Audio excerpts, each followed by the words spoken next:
projeto do BRT, é uma invenção brasileira do Jaime Lerner em Curitiba dos anos 70. E o que o Jaime Lerner pensou? O melhor serviço que existe de transporte público no mundo é o metrô. Por que o metrô é de boa qualidade? É porque ele trafega numa via exclusiva, porque ele tem regularidade na operação, ele tem segurança, ele tem estações limpas, arejadas, embarque em nível e passagem pré-paga. Então, esses atributos que existem no metrô, ele transferiu para a superfície e provou, com o serviço implantado em Curitiba, que é possível você fazer na superfície trazer para a superfície uma qualidade para o transporte público igual ou até superior ao metrô. Existem alguns projetos hoje no mundo que têm avaliação, comparada com o metrô, tem avaliação melhor. Cidade do México, por exemplo, é uma. Nós temos aqui em São Paulo um serviço realizado num corredor exclusivo pela Metra, que é melhor avaliado que o próprio metrô de São Paulo.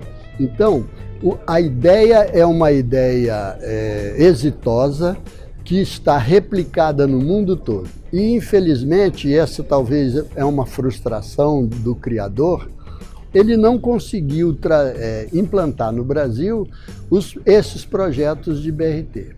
O projeto de BRT que mais se assemelha a um projeto autêntico de BRT é o que foi implantado no Rio de Janeiro, no Transcarioca. Faltou apenas, nos pontos finais, eles terem áreas de estacionamento suficiente e até de apoio para manutenção.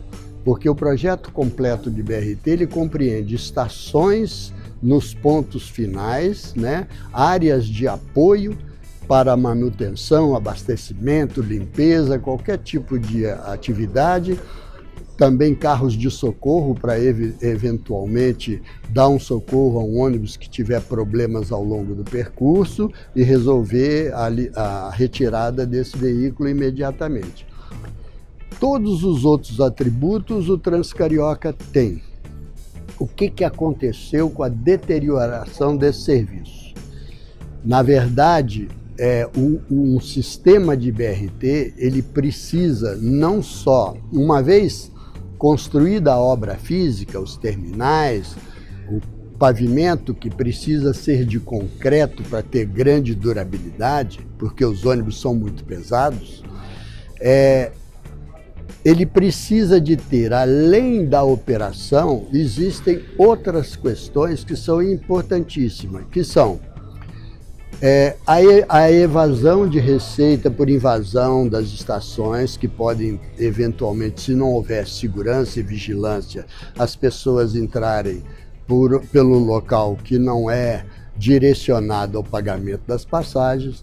Ele precisa de ser limpo, ter uma manutenção de assistência de limpeza e segurança permanente. Os nossos projetos não contemplaram isso. Quem é que ficou com a responsabilidade desse custo? Se o poder público assumisse essa responsabilidade, a empresa cuidaria apenas da operação. No Rio de Janeiro, quem ficou com essa responsabilidade foram os consórcios que operam os BRTs no Rio de Janeiro. Durante um tempo, eles construíram as áreas, né, de estacionamento, eles mantiveram a fiscalização, eles mantiveram a segurança dos terminais, a manutenção dessas portas dos terminais e a limpeza dos banheiros, das instalações nos pontos de parada. Isso tem um custo muito elevado. E resultado, as empresas que no Rio de Janeiro estão em pior situação financeira hoje são exatamente aquelas que operam exclusivamente os corredores de BRT.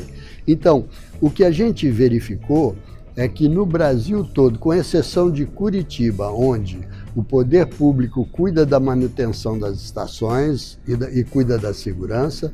Em Belo Horizonte, onde os empresários dividiram essa atribuição com o poder público, as empresas cuidam da manutenção das portas dos terminais e o poder público cuida da manutenção e da limpeza.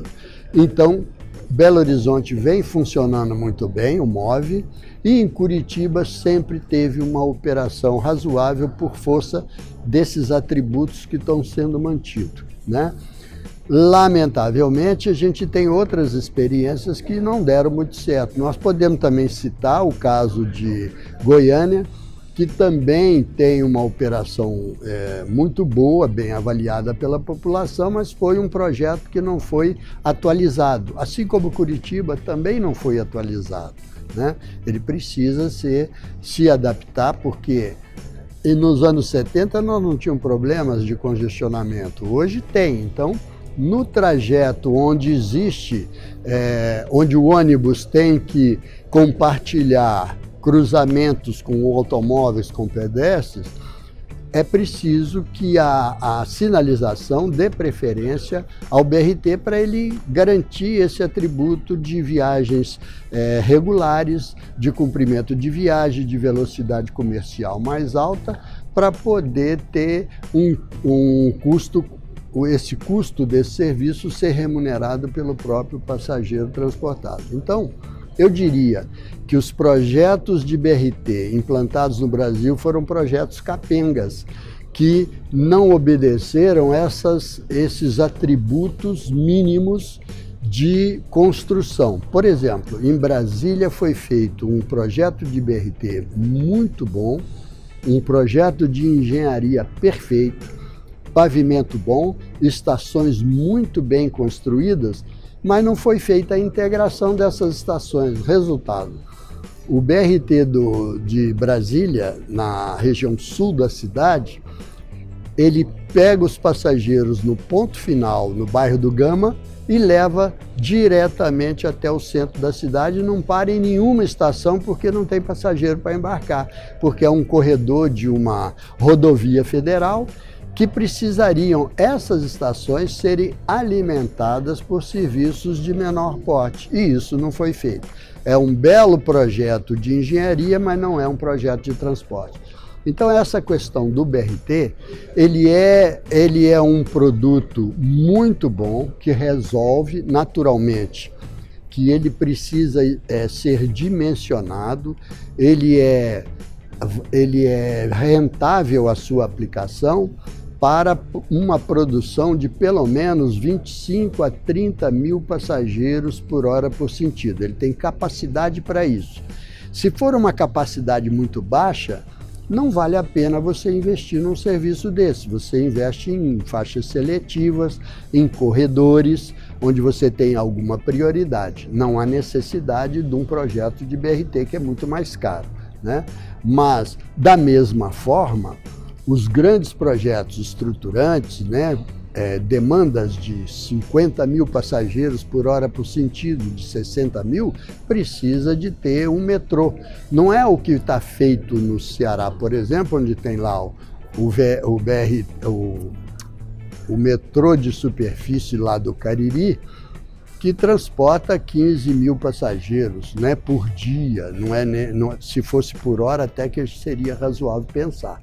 Então, assim, temos que ver a conveniência do investimento público, aproveitar com racionalidade os recursos. Não tem tanto recurso assim, né? Aliás, deixamos de investir em infraestrutura no Brasil, com exceção do período da Copa e dos Jogos Olímpicos. Antes disso e depois disso, não tem mais nenhum projeto, e aqueles que iniciaram estão até paralisados. Nós temos 281 projetos hoje paralisados. Fizemos 283, mas tem 281 paralisados, não completados até hoje.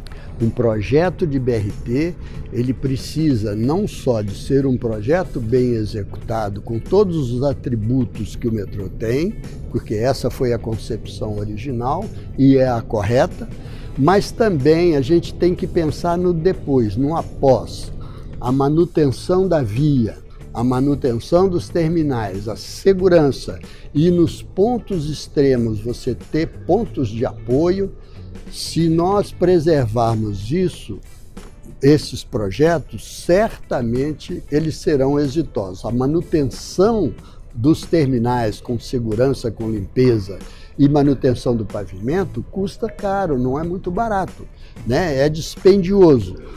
E no modelo nosso, em que a tarifa é que paga custo do serviço, esses custos novos, além da operação, não podem ser incorporados como obrigação de quem presta o serviço. É preciso que haja na concepção do projeto quem é que vai cuidar desses serviços adicionais que envolve uma boa qualidade. Não adianta você fazer uma estação muito bonita e em 2 meses ela pode estar deteriorada. Em Belo Horizonte, antes da prefeitura assumir a responsabilidade da segurança dos terminais, andaram fazendo baile funk em algumas estações na periferia, na zona norte da cidade, até que, porque esses terminais ficam abandonados, né, durante a madrugada, com pouquíssimo movimento, e foram ocupados. No Rio de Janeiro hoje, tem até pontos de venda de droga, estações que foram fechadas pelo tráfico, porque estão utilizando as instalações para fazer movimento de tráfico. Quer dizer, é uma situação de deterioração total, de descaso do poder público com relação a isso e até um descaso com o dinheiro público, o dinheiro do contribuinte, porque esses projetos são caros, né? Eles foram muito caros e estão sendo subutilizados, mal aproveitados.